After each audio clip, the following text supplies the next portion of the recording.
So welcome to another Mindcraft video cast.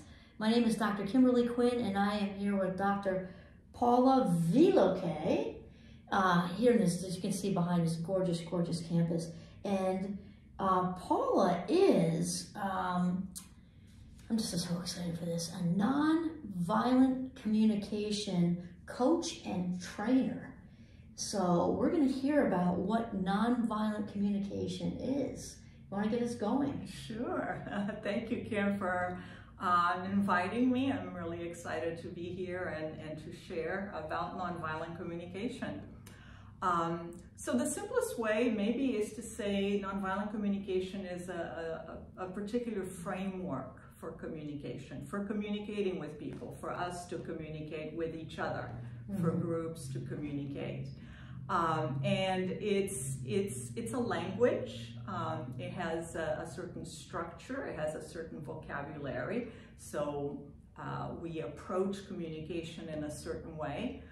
But more than a language, it's a consciousness.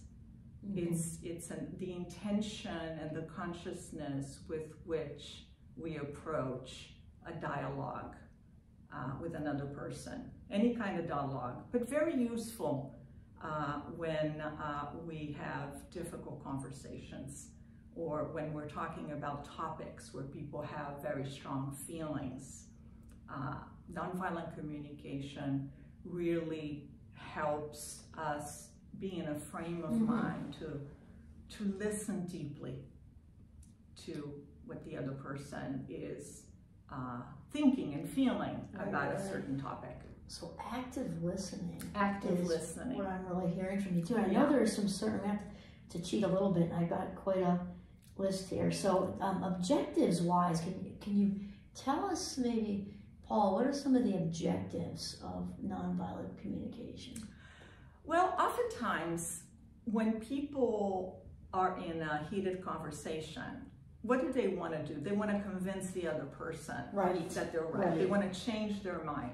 So nonviolent communication approaches a conversation very differently. That the point is really first to understand where the other person is coming from and to connect, to have a connection.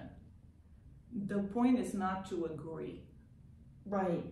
Okay. So that's very different. That's different from what I think that I would think. Yeah.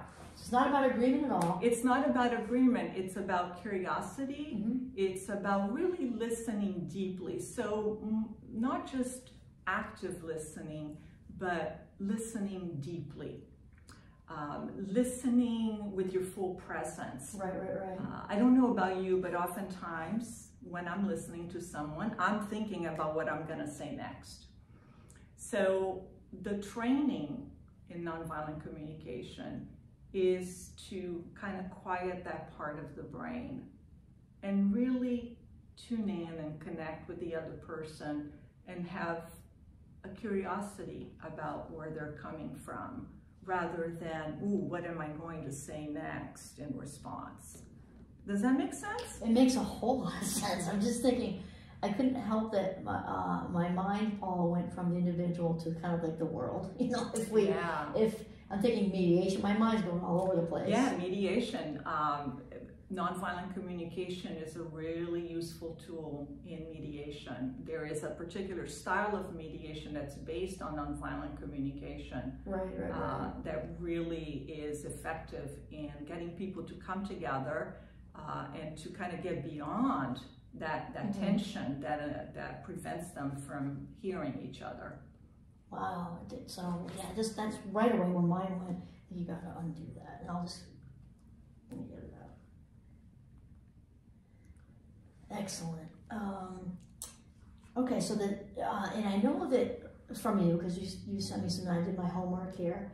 That nonviolent communication has certain principles and practices. Do you want to tell us about those? Yeah, so the principles are what I named, connection and understanding.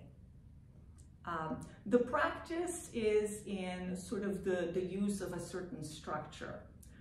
So let's say you did something and I feel a bit upset about it.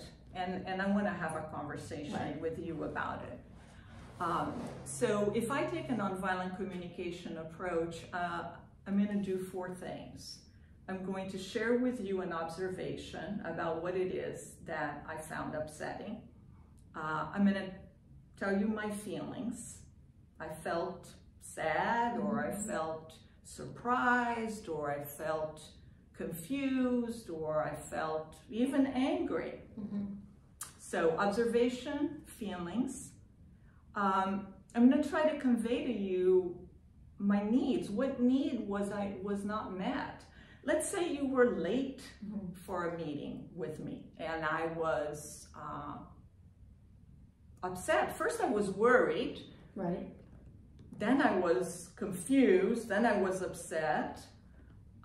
So what might be the need behind these feelings? I had these feelings because certain needs weren't met. So feelings and needs. And then maybe I might have a request to make of you. So observations, that is just sort of the way a camera would see it, you know? What was said, what was done in an observation, a description, that's an observation. What did I feel? What need wasn't met? And do I have a request? And we can talk about each of these components because there's a lot to unpack in each one of them.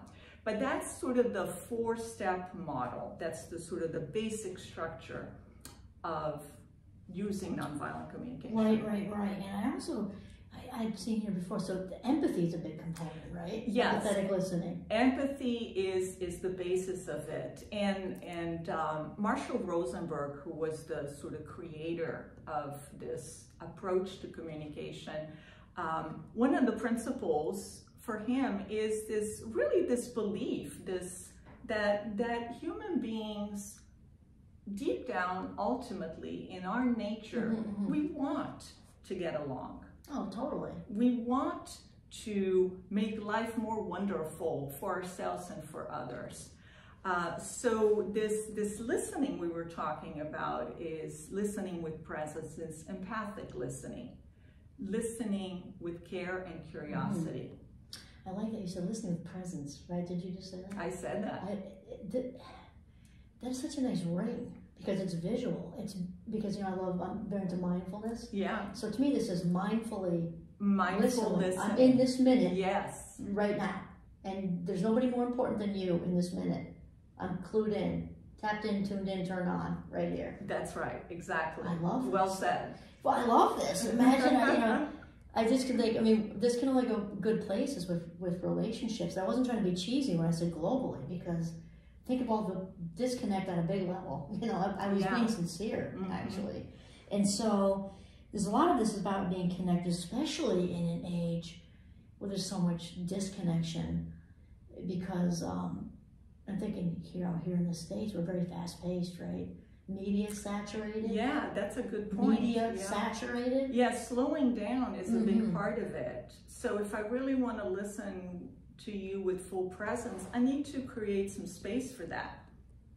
If I keep interrupting you, you're not going to feel heard. So slowing down and creating space.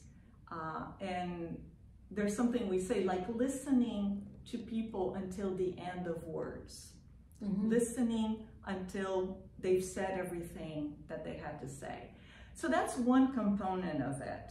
Another part of it is I might want to check with you that I'm understanding you well. So I might want to say, hey, can I check, Kim, before you go on? I want to make sure I'm really understanding what you're saying. And I might reflect what you just said and then ask you, did I get this right?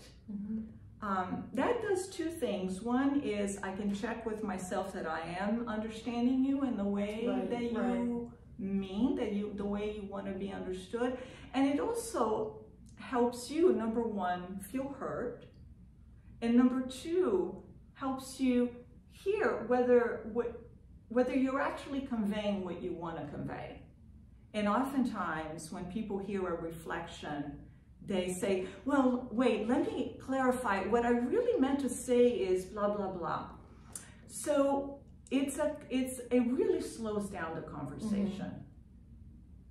I got that. Yeah. Which is important because we are just on this, we're flying around like gerbils on crack, right? I mean, we do. And we're not really, I think, listening to each other on a level that we are capable of. And that we all need because actually, our colleague Lindsay Godwin right before us, I had Marshall Rosenberg with her too, actually, a different conversation. But there was a similarity with really, attenuating. And actually also, my chat before that was really about being fully present. Why is that so difficult for us? Like which you were saying earlier, the fast pace, the media, we're always on the go. And not conscious, really. I mean, we're conscious, obviously. Yeah. But the autopilot that we just buzz around on, that we're missing stuff. Yeah. I think, and this sounds like a way to connect on a level that's far more mindful and present, kind of synonymous, I suppose. And then and more intimate. Definitely very intimate, yeah. Which is what we want. This is it, this is our life. Well, that's how we feel connected, right? Well, and there's also a piece of vulnerability, and I think that's a part of it too, right? I would say most of us are afraid to be vulnerable. I would agree with you. Right? I agree with you. And I think what a big fan of Oprah I am. She's one of my dearest friends. She just doesn't know. Also, Brene Brown's on our friendship circle. Absolutely. Right? And I know you know of Brene, and she talks a lot about vulnerability and vulnerability. Yeah. And she does. And she talks about how much courage it takes to be vulnerable, because it's perceived as a weakness. We don't want to go. It's like that naked on a tree branch feeling, right? Yeah. But when we do brave that gap of awkwardness and fear and everything, the reward when you come out on the other end of what you do is got to be huge. It's huge. So the reward, I see it as you feel more connected to yourself and you feel more connected to the other person. Which I think that is so. I'll tell you where my mind just went. And that's where understanding comes from. When we can connect and we care. Then, on a real level. On a real level. Then there is understanding. And whether there's agreement or not. Like I can understand and not agree. I don't need to hold it against you. Right. Yeah, I can understand that given what you shared with me, you would feel this way. I may have a different experience, but my experience doesn't invalidate your experience and vice versa. No, I like that, because you're saying, like, I understand doesn't mean I need to agree. So I understand also means in a genuine way. I think it's so important that it's not a patronizing, because people can tell that, even if you're nodding and smiling. You can tell. I can anyway, right? If they're coming from I think 5-year-olds can tell when people are being patronizing. But I get that based on what I know of what you're saying, this makes sense to you. Yeah. And that's okay. Because I think we get the term understanding and agreeing confused. Sometimes when people say, yeah, I understand, that what they're really saying is, I agree. But they don't have to go together. But they don't have to go together. I think that definitely gets confused when I think about it. It also has me thinking, we could all used to be a little more impeccable, myself included, more impeccable with our words. I'm thinking of Miguel Ruiz's 4 agreements in there. With if we were more careful with our wording, there'd be a lot less miscommunication on the receiving end. Yeah, well, and that's the beauty of checking. Can I check that I'm understanding what you're saying? You're saying that if we were more careful with our words, there would be less miscommunication. Is that what you mean? Yes. Okay. And excellent. And also, I think also when we are more careful, more accurate with more precise is even a better word. More precise with our wording, it also does a lot of reduction of, there's not a lot of unnecessary drama that happens. Unnecessary pain is kind of maybe a big word for what we're talking about, but harm, even the slightest little hurt feelings, we were more clear. Yeah. Yeah, but here's the thing. Let's say, you know, you try to be as clear as you could, but, you know, you said what you said. And I'm like, I want to check with Kim what she meant by that. Right. Instead of going, that Kim, what did she say to me? Right? It's like, let me check first. Let me check my assumptions. Let me check whether she meant to do this or that, to say this or that. You know, so I think we go with assumptions a lot. Now, the other thing that's a big kind of part of this vulnerability that people feel when they start to learn NVC. So I do both training of people on using the form, and I also coach people when they're needing to have a difficult conversation, you know, with a family member or at work. I use NVC to coach them. So one of the things that people feel really vulnerable about is talking about feelings. Although as a society, we've gotten a lot better about that, right? We're able to identify feelings and talk about feelings. And sometimes we often say, I feel, but what follows is not a feeling. Like, I feel that blah, blah, blah. Blah, blah, blah, that this person was really mean. Or I feel that I'm never heard, I'm never listened to, I'm never paid attention to. Well, we use the word feel, but we're not talking about feelings. What we're talking about is thoughts. Makes sense. Does that make sense? It does to me. So when I say I feel that nobody ever listens to me, well, I have this thought that nobody ever listens to me. Right. And maybe I feel sad, and I feel upset, and I feel angry, and I feel alone. So sometimes we use the word feeling, but we're not talking about feelings. We're talking about thoughts.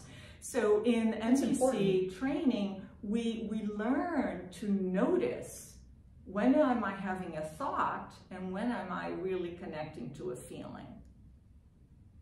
I like that. Thought versus feeling. Well, yeah, because as you know, I'm in the trade, and the other with the Mindcraft, which the foundation is thoughts are first, feelings second, and thoughts are the language of the mind, and feelings are the language of the body. Yeah, language of the body, language of the heart. Yes, I'm hearing what you're saying about that, because, like when you said I'm feeling that that's like a whole situation. Yeah, it's the feeling. So what you're like you just said. It's more like a noticing or an observation, which I know you're going to talk about too. I've observed that I'm not being listened to. Let's say it's a partner. I'm not being listened to, right? But the feeling is angry, sad, lonely, betrayed. I don't know. Well, but so if you want to get into the nitty-gritty, I'm not being listened to is already an evaluation of what's happening. Okay. So let's say, is it okay that I keep using you as the example? No, it's totally fine. So let's say you and I are having a conversation, and you have a lot to say as well. Right. But I have a lot to say, and I'm feeling really eager to say. And so I have this idea in my mind that you're not listening to me.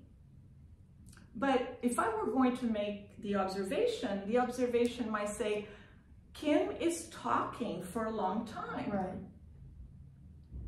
But that doesn't necessarily mean you're not listening to me, but that's how I'm kind of receiving it. That's how my need to express myself is not being met, and I may be feeling upset. So there's actually observation, thought, and feeling. Those are like three different realms. And they get all confused. We confuse feelings with thoughts. We confuse thoughts with observations. So NVC helps us slow down. I'm hearing to notice what is really an observation, a description of what's happening, versus my thought about what's happening, versus my feelings about what's happening. No, I like this a lot. And what I'm also hearing, Paula, is really what this comes in a more broad sense, because you're the expert on this, but it's what in a line with you know, not just what I do with Minecraft, but I live my life that way too, right? So the alignment part for me is this is really about living more deliberately, because we're not getting lost in the noise, and this, you know, we're not getting lost and we're like honing in on the real. Comes back to the presence that we were talking about. Yeah. So talking about feelings is a place of vulnerability for people. So the other place of vulnerability, which I think is even a bigger place of vulnerability than feelings, is needs. I often ask people, so if I say I have a need, you know, or if people start talking about the needs, what do you think? What does it mean to you? How do you react to it? And I don't know, you want to take some guesses on how people might react to this idea of having needs? Like in our culture generally, you know, like what comes to my mind? Yeah, what comes to mind about the way, you know, what is our relationship to this idea of having needs? If let's like a specific example, like it's partners, or if it's at a workplace, those are different, I think. But it sounds a selfish connotation. It sounds selfish, right? Like you're needy and codependent and maybe immature. Yeah, and needy, suck it up, buttercup. Codependent, immature, selfish. We have these associations. Right. It's negative. With the word need. Right. Well, need from an NVC standpoint is none of those things. Needs, when we talk about needs in nonviolent communication, and I use the acronym NVC for short. So needs are universal. Right. We all have needs. We have needs in different categories, right? Needs for connection, needs for care, needs for love, needs for partnership, you know, physical needs, needs for foods, for sustenance, need for understanding, need for meaning, need for creativity. All of it. All of it. I'm thinking of Maslow's hierarchy. Yeah. Actually. Yeah, exactly. Food, shelter, ba ba ba ba ba. So when we learn NVC, there's a whole list of feelings and there's a whole list of needs. And the premise is that when our needs are met, we have pleasant feelings. Mm-hmm. When our needs are not met, we have unpleasant feelings. And notice I'm not saying positive or negative, good or bad. I'm saying pleasant or unpleasant. Mm-hmm. It's unpleasant to be hungry. It's unpleasant to be hungry. Or thirsty. Yeah. Or lonely. Or lonely, exactly. Or without affection, rolls into lonely, but it's physical. Yeah. Mm-hmm. Right? Yeah. Yeah.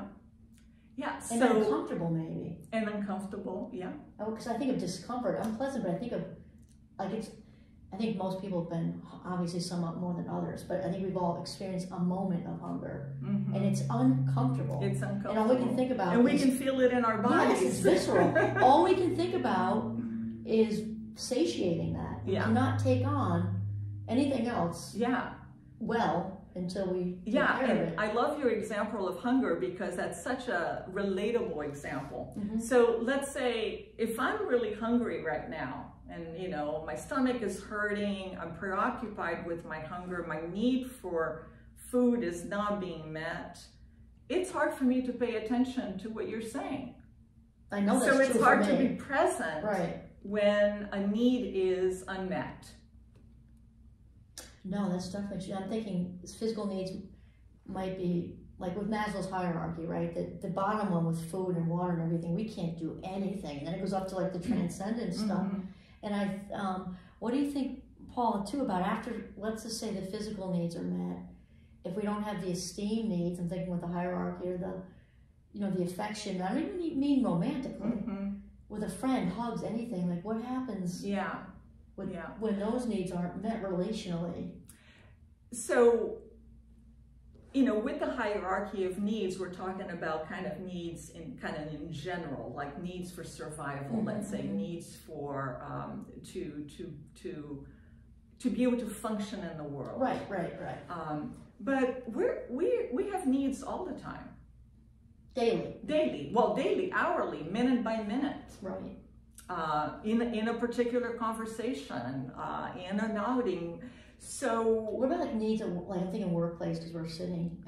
Yeah. So need to impress a dean at a meeting, or that came out of nowhere, or need to well, so from a nonviolent, finish a project. Yeah, so it might be, so finishing a project. Or grading papers.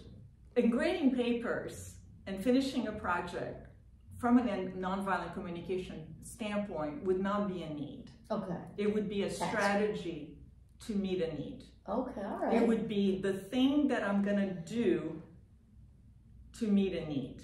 Let's say, because I was a teacher for 30 years, grading papers. Yes, my favorite. Let's say I want to connect with my students. I want to support my students.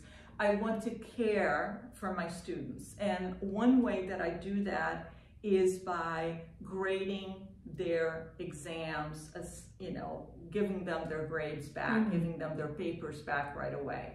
So spending the weekend grading is a strategy that I'm going to use in order to meet my need to care for my students by giving them feedback as soon as possible. I got that, okay. And maybe, impressed wasn't the word I meant to use before, but, and let's say just to, because it's a reality, right? Whenever there's a hierarchy, to satisfy being the good graces of it doesn't mean it's not authentic. Right. You might love what you do. I do love what I do, actually. On both sides of my role, right? Yeah. And that said, that's part of it is checking certain boxes. Yeah, so let me take a guess. Maybe it's like, well, I want to, my need for contribution. I want to make a contribution to the organization. Right, exactly. I want my need to lend my support. My need to connect with my boss. So, and those are all said positively too. It's not like it's a bad thing. It's a good thing. Well, meeting one's needs is always a good thing.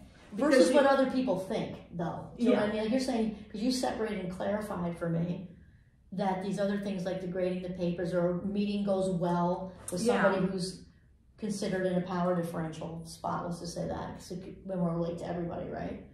That's just a way to get to a comfortable place. A way to meet the needs. So in nonviolent communication, we call that strategy. So here's a great one, particularly for the academic community. How do you know something is a strategy or not, or a need? Well, first, you can get a list of needs. There are lots of lists floating around.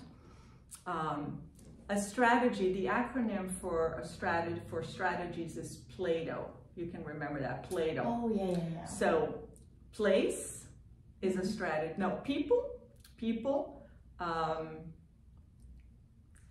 want to cheat and remember exactly. It's okay. I can edit. I saw Plato and I thought you meant Plato. Yeah. So him. What are things that we can do to meet needs? Those, we call them strategies. And a nice acronym that I like to use is PLATO. So P stands for people. When we say, if I want you to do something to meet a need of mine, you're my strategy. Okay, all right. You're my strategy for meeting a need. If you're not able to do this thing, then I'm going to go look for another strategy. So that way I don't blame you. I don't say, well, you didn't pick up the milk. Or you didn't, I don't need to blame you for it. I say, well, I had used you, I had asked you, I might be disappointed, but you were simply my strategy. To get from here to there. You're not responsible for my need. But if we have an agreement, it's nice to know that we're going to honor the agreement. So people, location, a particular action, a particular time, and an object. Those are all ways of thinking of strategies to meet a need. They're not needs. I know this sounds abstract. No, I follow you. You follow me? Well, obviously, I think when anyone has their area of expertise, the rest of us kind of are sort of lingering behind you a little bit, but I'm following you though. I do get it. Yeah. Because it's like an underneath, it's layers, sort of. Yeah. In a sense. Yeah, and so many times we say, you know, like we want others to do things for us, and we blame them for how we feel. Which doesn't go anywhere good. It doesn't go anywhere good. In general. So part of nonviolent communication is also to start to kind of take responsibility for our own feelings and for, I don't know, deepening our understanding, our views on how we can be more the agents of our own happiness. Oh, I like that. Which doesn't mean being independent, right. Because from a nonviolent communication point, we are all interdependent. Right. In a healthy way. In a healthy way, yeah. Like not codependent, right. not independent, not dependent, but mutually dependent. interconnected and interdependent. But another important concept in nonviolent communication is choice, is valuing everyone always being in choice about what they do and what they don't do. Which is huge. Not forcing anybody, not not controlling. We talk about power with instead of power over or power under. I love that. Power with. That. It has me thinking of leadership. Yeah, absolutely. Yeah, it's a very different approach, and that's why I was earlier talking about nonviolent communication really being also a consciousness. Mm-hmm. It's a real shift in how we, you know, how we see interactions and how we relate. No, I get that. It's sounding just on so many different levels how people could benefit. Because a lot of this, I said, took me straight to leadership. If there were maybe a different, and our leaders have a big job, right? You know, for sure. And they have the ability to make such a gigantic difference, huge ability to make a difference. And I'm thinking this would just add to their toolbox. Yeah, absolutely. In a big way. There's a lot of work being done in, you know, training, bringing nonviolent communication principles and strategies to organizations.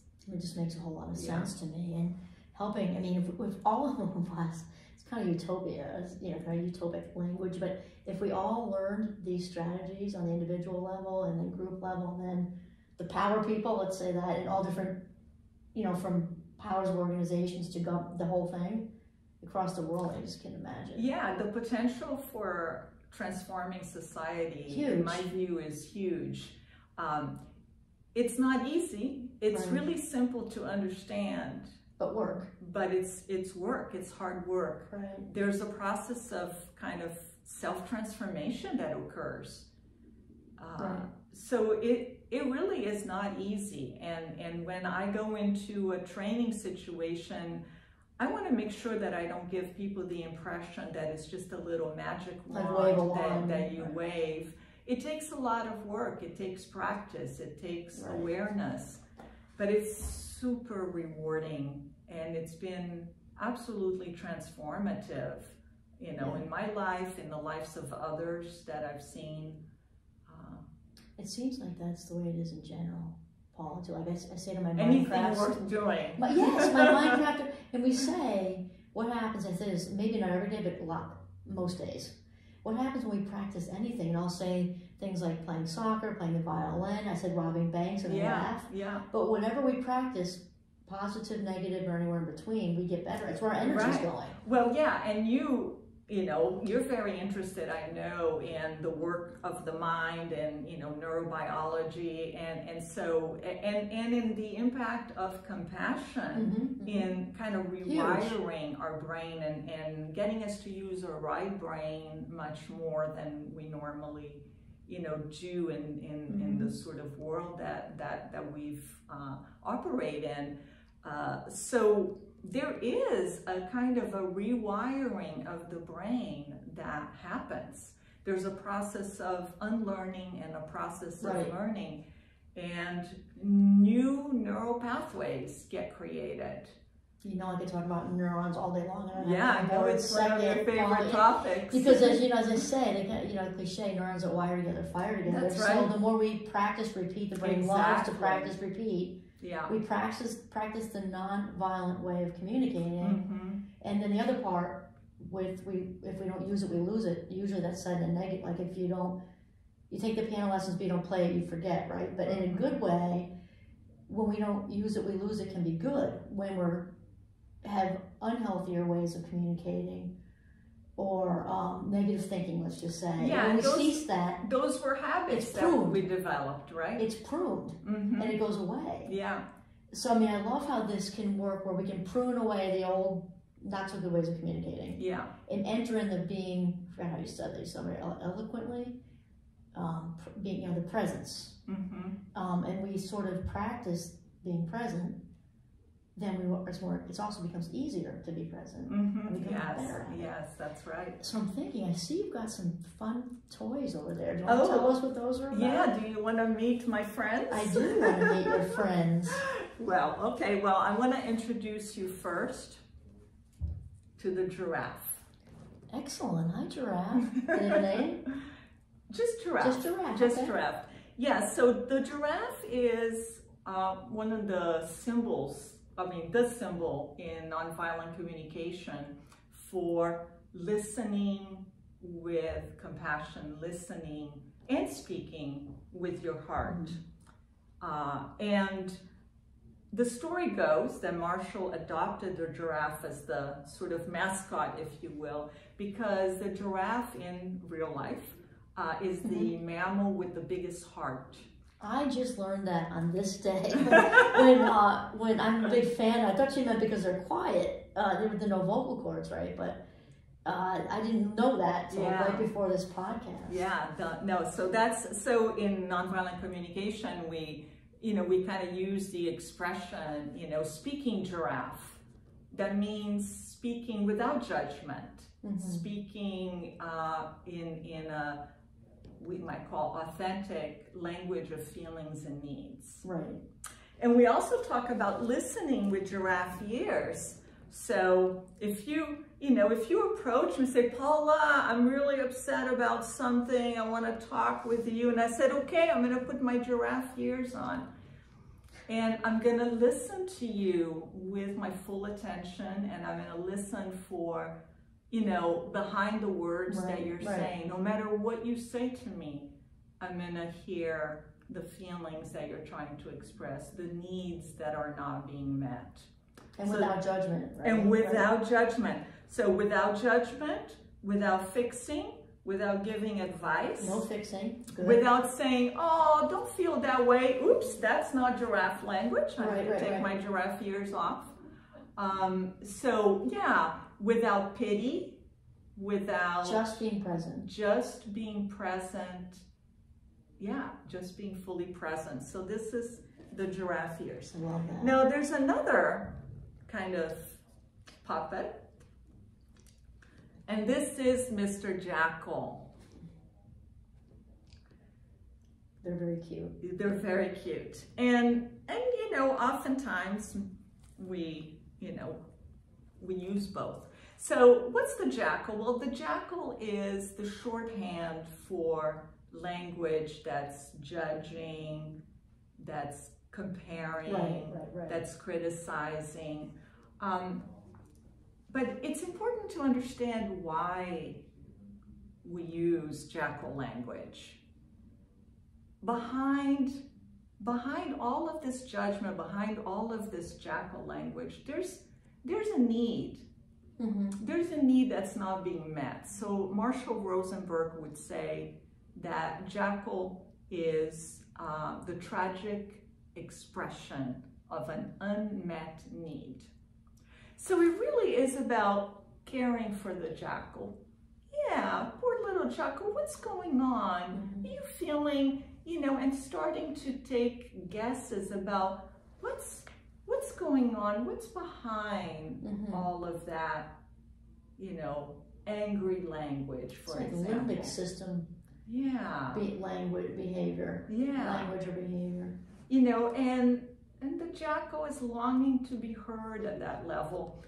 Usually I have a little heart that attaches here to just remind us that the jackal has a hurting heart. Oh, I love that.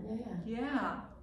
I love this, Paula, too, because I know you know that, because I'm hearing like limbic system when I hear jackal, you know, coming from a place of maybe trauma or big stress, but and I love how, I mean, we have ways to go with it, with everything, right? But how the trauma starting to change with how we approach it. Instead of, let's say it's a child who's talking jackal, speaking, yeah. Instead of what's the matter with her, yeah, what happened to her, yeah, yeah, because it's the underneath. Yeah, exactly, and giving that child with jackal language some space to talk jackal. So it's not Let like it out, right? Jackal bad, giraffe good. Right. No, but let the jackal speak. And hear her. And hear her and start to take some guesses at what feelings might be behind. And that's another important piece of nonviolent communication, is not telling people how they feel, but taking guesses and asking, are you feeling whatever it is? Right. That's very different than saying, you're angry. Right. So are you feeling angry because you really want to asking is more of a question. You? Exactly. Instead of pointing. Excellent. This is just so much food for thought for me, Paul. I'm so happy to have. Yeah, I know there was a lot of information here. No, it's so good. But I mean, really, there is. But whenever there's something new and big that the whole world needs to know about, there's a lot of information, right? But I'm hearing that a lot of the main themes are to be present and mindful and actively listen. And then I heard from you reflective responding, because underneath all of it, like you've been saying, is we all want to be seen, heard, and validated. It's a human condition. Doesn't matter how much money you come from or make now, or what the color of your skin is. We all, you know, whatever you were born in this order, or you're from an urban or rural, none of that matters. Or from what country you're born in, we all need to have our needs met. We share that common humanity. That's the point. Yeah. And we can all learn to, you know, be more present and more actively listening. Yeah. You got it. Thank you, Kim. This was wonderful. It has been such a pleasure to have you, Paula. So thank you so much. Thank you so much. Thank you, listeners. Okay. All right. Well, you did a great job.